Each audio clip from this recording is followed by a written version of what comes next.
Olá, gente, tudo bem com vocês? A nossa história de hoje é uma história muito especial e eu já aviso de primeira, tem muitos gatilhos. Por isso, se você não está preparada emocionalmente para assistir esse vídeo, para escutar uma história cheia de maldade, salve esse vídeo para você assistir quando você estiver preparado, ok? Aliás, essa história ela é tão grande que eu tive que dividir ela em 2 vezes. E a última parte deste vídeo será ela mesma contando o restante da sua história. Então, se você não quer perder essa série de vídeos e caiu aqui de paraquedas, aproveita e se inscreve aí no canal, acesse o sininho para receber notificações dos novos vídeos que está vindo. E se você já é inscrita, observa se você acessou todas as notificações, porque eu vejo que nem todo mundo que está inscrito no canal tem o sininho ativado. E por isso você não recebe notificações do canal quando eu postar vídeos novos aqui. E para você que não me conhece, meu nome é Yernes, eu sou sobrevivente de uma mãe narcisista, familiares tóxicos e relações abusivas, e neste canal eu conto um pouco da minha história, mas também dou oportunidade para outras pessoas que querem abrir o seu coração e contar a sua história, como é o caso da Michelle, a nossa sobrevivente de hoje. E caso você também queira enviar a sua história, envie para yrabelo@gmail, mas também vai estar aqui na descrição desse vídeo. E agora, vamos para a história da Michelle. Eu demorei muito a criar coragem de compartilhar minha história com a mãe narcisista, mas aí vai. Meu nome é Michelle e hoje tenho quase 38 anos. Minha mãe tem 6 filhos, até onde sabemos, um de cada pai, mas todos registrados no nome de um deles, aquele que ela pagava para nos assumir. Sou a segunda filha, fruto de uma traição. Sou filha do cunhado da minha mãe. Quando eu tinha 2 a 3 meses, ela ia me jogar da sacada do apartamento que ela morava. Eu fui salva pelo meu avô materno, que na época assumiu minha guarda e da minha irmã. Minha mãe era herdeira de uma razoável fortuna que herdeu da mãe dela. Enquanto eu e a minha irmã éramos deixadas com empregados e babás, ela saía pelo mundo com seus homens para suas aventuras sexuais e com seus vários parceiros. Ainda criança, após ela colocar tudo que tinha de herança fora, voltamos da capital para a nossa cidade natal, no interior do estado. Ela nunca gostou de trabalhar, nem o marido. Vivíamos sendo sustentados pelo meu avô. Eu era uma menina curiosa, tagarela e cheia de questionamento. Fazia curso de modelo sempre a mil. Curiosa, queria saber o porquê de tudo. Aos poucos comecei a ser anulada pela minha mãe narcisista. Então começou nosso inferno. Eles viraram crentes. Nossa casa vivia cheia de gente evangélica, dia e noite, querendo converter a família. Aí eles surtaram. Nos tiraram da escola, pois diziam que Jesus iria voltar e que não precisávamos estudar. Gente, isso não é mais nem coisa de crente. Isso é seita. Para mim, isso aí já é uma seita, não é nem religião. Aí ela continua. Saí da escola na 4ª série. Sempre amei livros. Aos 12 anos já havia lido todos os livros disponíveis na biblioteca municipal da cidade. Ele dizia que livros eram do diabo. Se me visse com algum, ele rasgava e me batia muito. Quando meu avô faleceu, veio o pior. Minha mãe decidiu que eu seria a bola da vez. Desde surra, porque uma cabeleireira errou o corte da minha franja, até me tirar a comida totalmente se eu não limpasse a cozinha. Eu tinha tanto medo de apanhar que um dia eu cortei meus dedos com uma lâmina de gilete e optei para colocar sal e enrolar em uma bucha de papel higiênico, para não pedir ajuda e apanhar. Gente, isso é triste. A criança tem medo até de pedir ajuda num momento desse, né? No momento de um acidente. Muito triste. Então vamos lá. Eu acordava apanhando e dormia apanhando. Ela não fazia nada. Eu e a minha irmã limpávamos a casa e cuidávamos dos irmãos menores, 4. Eu tomei surra de vassoura, vara de taquara, de marmelo, cinta, chinelo, fio de luz, relho, mangueira de chuveiro, nua, molhada. Tive as fraldas com fezes recém-tiradas do meu irmão esfregadas no meu rosto. Porque reclamei que eu tinha que lavar 120 fraldas de pano das 180 que ela tinha. Com 12 anos, sofri o meu primeiro abuso sexual. Fui molestada por um senhor idoso por quase 2 anos. Aos 13 anos, fui expulsa pela primeira vez de casa, porque não lavei a louça. Na verdade, ela já queria expulsar a Michelle desde quando ela tinha 2, 3 meses. Você lembra no começo da carta? Ela falou que a mãe já tentou jogar ela da sacada abaixo no apartamento e o avô dela salvou ela? Então, no mesmo ano fui expulsa novamente, aonde fui buscar abrigo com uma tia minha, que me despachou para a casa da minha avó paterna, na capital, onde consegui abrigo por uma semana, pois ela não queria rapariga em casa para pegar barriga, foi o que ela disse. Lá sofri assédio de um tio que disse que eu deveria provar um homem experiente. Enquanto ele tentava alisar meu corpo, ameacei gritar e ele parou. Fui exportada novamente para a casa da minha mãe narcisista. No dia do meu aniversário, tomei uma surra de cabo de vassoura, porque fui na casa da madrasta da minha mãe buscar meu presente de aniversário. Uma meia calça, uma lapiseira e um passador de cabelo. Sabe, gente, o que me chama a atenção é ela falar bem detalhado sobre os presentes que ela ganhou naquela época. E hoje, ela é uma pessoa de 38 anos, mas ela ainda se recorda desse aniversário. E para mim, isso demonstra o quão importante foi aquele dia para ela, né? O dia que ela recebeu uma validação, recebeu um carinho, um amor. Aí a mãe já não gostou, né? Por ela ter ido na casa da madrasta, levou uma surra de cabo de vassoura. Aí ela diz, dia 31 de janeiro, novamente após uma surra, não aguentei e fugi. Naquele dia, acabei perdendo minha virginidade. No outro dia, ela foi com a polícia civil e o conselho tutelar atrás de mim, e eu fui para a delegacia. Entre voltar para casa, eu sabia que apanharia muito, escolhi ir para um abrigo de menores, onde mal cheguei e fui batizada, ela fala entre aspas. Tomei uma surra de todas as meninas, fui chutada no chão por todas. Como eu não havia cometido nenhum crime, o conselho tutelar não podia ter responsabilidade por mim, já que eu tinha pai e mãe. Me mandaram embora em 10 dias. Voltei para a casa da minha mãe, descobri que estava grávida. Quer dizer, ela descobriu. Fez um teste e voilá, grávida aos 14 anos. Pensei que iria mudar as coisas, mas piorou. Fui morar com um casal da igreja, onde eu era feliz, mesmo que vivendo de forma simples. Então começou as piores monstruosidades da minha mãe narcisista. Ela me levou a um médico, amigo dela no hospital, lembrando que ela era uma pessoa de posses na minha infância, de uma família com renome e reconhecida em minha cidade. Olha aí, gente. Isso mostra uma coisa. Não é só pobre não que mora em favela que maltrata os filhos, não. Tem muita gente por aí da alta sociedade com dinheiro que maltrata os filhos. E não vai me admirar que a porcentagem dos pais abusivos na alta sociedade é maior do que aqueles na baixa sociedade. Por quê? Porque além da sociedade romantizar pais abusivos, eles ainda têm a condição financeira, ó, de tapar a boca do povo. Aí ela continua, ela me levou a um médico, amigo dela no hospital. Eu estava sentindo um pouco de cólicas. Este médico não me examinou, somente me olhou, cochichou com ela e me deu uma medicação. Gente, eu acho que para mim essa é uma das partes mais difíceis da carta, então aguenta aí um pouco. 5 dias depois, senti fortes dores na minha barriga, achando que iria fazer cocô. Coloquei meu filho em pedaços dentro do caso. Deveria estar com quase 5 meses. A cena daqueles dedinhos dentro do vaso, no meio daquele sangue todo, me atormenta até hoje. O aborto deixou sequelas em meu útero, com dificuldades de engravidar. Meu pai biológico, meu tio, pagou uma ecografia, enquanto fiquei hospedada na casa da minha tia. Então eu caí no mundo. Entre isso tudo, um dos meus irmãos, o que eu tinha mais afinidade, que era o pequeno, sentia tanta falta de mim que acabou sofrendo problemas com a fala e atraso na aprendizagem, inclusive adoeceu de saudades. Eu enlouqueci, comecei a procurar a morte de todas as formas possíveis e impossíveis. Sofri vários estupros, um deles inclusive com uma arma em minha cabeça, por um amigo de infância da minha irmã. Comecei a morar na rua. Dormia em bancos de praças, me vendia para poder comer. Quando eu não conseguia lugar para ficar, eu dormia na casa das travestis, que fazia ponto à noite, nas esquinas, pois elas tinham pena de mim.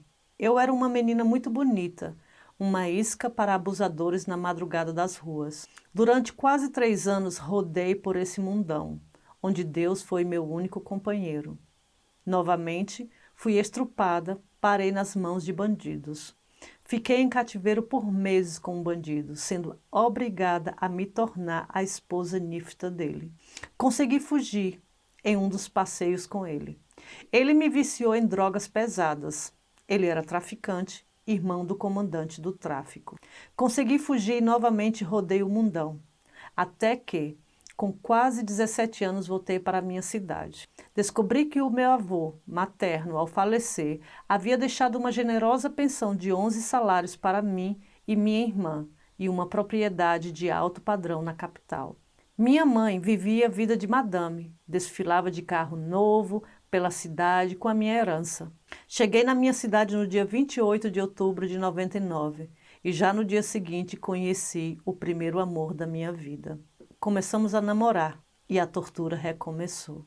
Nesses quase 3 anos que eu passei rodando pelo mundo, ela virou a cabeça de todos contra mim. Dizia a todos que eu era uma drogada, prostituta e que não era para ninguém me abrigar. E quem ousava ajudar recebia a visita da Polícia Civil.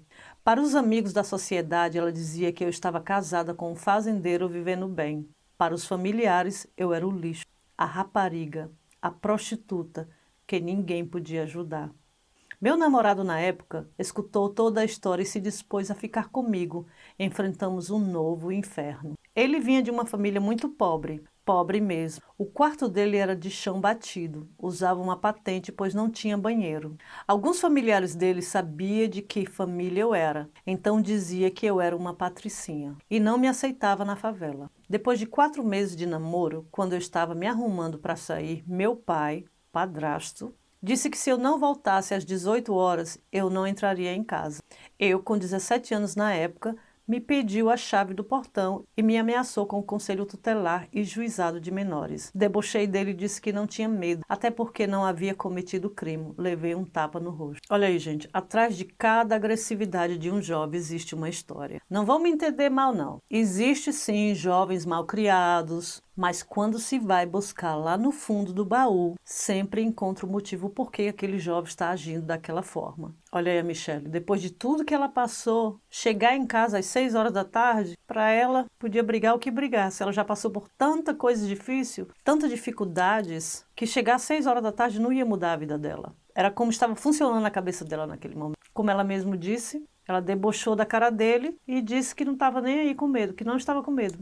Aí ela continua, debochei dele e disse que não tinha medo, até porque não havia cometido crime. Levei um tapa no rosto. Com os olhos marejados de água, porque ele acertou o meu nariz, e fervendo de ódio, deixei claro que não tinha medo deles mais. Quando ele foi dar o segundo tapa, segurei a mão dele e começamos a lutar fisicamente. Ela, minha mãe, tirou ele de perto, pedi que a empregada abrisse o portão e fugi para a casa do meu namorado com a roupa do corpo. Fiquei lá 1 semana, usando a mesma roupa. Meu falecido sogro conhecia meu avô, pois havia trabalhado como capataz nas terras dele. Decidiu que eu ficaria ali, sob responsabilidade do meu namorado. Minha mãe ia lá, falava mal de mim para minha sogra. Me chamava de vagabunda, de inútil, dizia que eu não lavava nem minhas calcinhas. Minha sogra disse que a fruta não cai longe do pé e não aceitou mais ela lá. Minha sogra me cuidava como uma mãe, a mãe que eu nunca tive. Eu ajudava, fazia comida e voltei a estudar.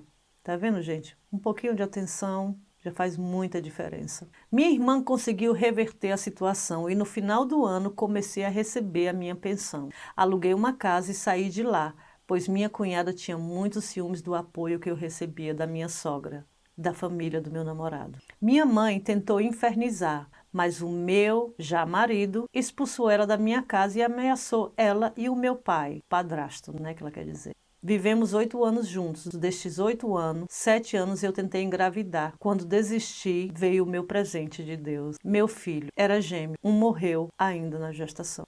Nossa, que tragédia, gente. Depois de tudo que ela passou, ainda perder mais um filho. E a história dela continua. Como o meu casamento estava mal das pernas, pedi que ela fosse me ajudar. 1 semana só. Ela negou. Que não tinha dinheiro para ir. Quando me separei, meu filho tinha 5 meses. E meu marido me deixou com 2 aluguéis atrasados e 2 contas de luz e de água e sem comida. Entrei em desespero. Recebi a ajuda do pai biológico por um tempo e mudei de cidade depois de ser ameaçada pelo meu ex-marido e de sofrer mais uma agressão dele, onde ele quase me matou. Ela disse que era para eu vender o que eu tinha e ir morar com ela. Eu não aceitei. Lembrei de quando eu era adolescente, quando bati no portão de manhã cedo, acho que eram umas 6 horas da manhã, e pedi ajuda a ela, pois eu havia sido estrupada aquela noite. Estava toda suja de terra, só queria tomar um banho e pôr uma roupa limpa, e ela negou a minha e me rogou uma praga. Disse que eu iria voltar grávida, ou aidética, ou em um caixão. Então não aceitei a ajuda dela, vim para a cidade que moro atualmente. Me afastei completamente dela, mas antes investiguei toda a sua vida, infância, adolescência e fase adulta, pois precisava entender quem era essa mulher. Porque ela era tão cruel comigo ao ponto de eu odiá-la com todas as minhas forças. Depois de anos e de várias religiões, me tornei budista. Busquei o perdão, tentei ajudar ela, me aproximei aos poucos e ela continua a mesma pessoa, se não piorou. Acho que está até pior, ela diz. Hoje